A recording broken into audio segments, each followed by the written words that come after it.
I remember finding out about my diagnosis around January 12th, 2023. I'm a person that plans my life 10 years in advance. So I had plans of I'd finish the BSN program and then I'd work and then I wanted to go back to school, and I just didn't know how to adjust my timeline, because it wasn't just you only have 10 years to do all this stuff. It was you only have 10 years and that's it.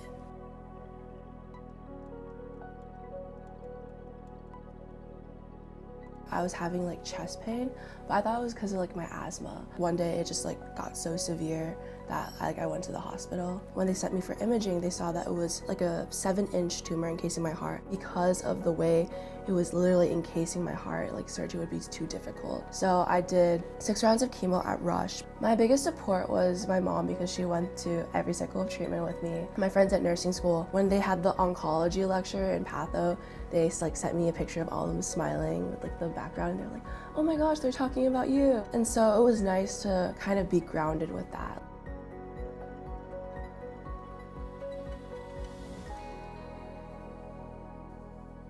The weight of my tumor compressed on my lungs, so I couldn't breathe on my own. I asked for a notepad. I was like, email Dr. King. I'm dropping out of nursing school. Being on a ventilator at 20 years old was so difficult.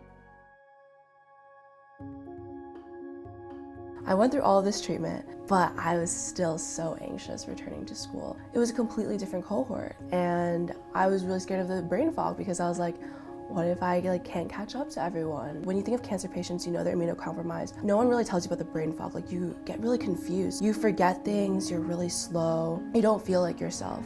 Now, looking back, I'm like, girl, you're being so silly. Everyone knows Janna, everyone loves Janna. She's known for her study guides, for her generosity. She's just an integral part of our cohort. She has so many of the characteristics that you would say, if I could build the perfect nursing student, what would it be? And it's not just being smart, it's being kind, it's being a leader. It is making sure that you are checking in on your peers as well. I knew that my 2-year mark would overlap with graduation. It's really exciting, especially the fact that in August, I'll be an oncology nurse. There's not that many people who are cancer patients, beat cancer, and then also happen to go into that field. And it kind of comes full circle. The past 2 years, I've been trying to navigate my life and my identity and how to go back to normal and going through school. And now all those experiences have built that resilience and the education, obviously, to be able to take care of someone and be able to advocate for someone.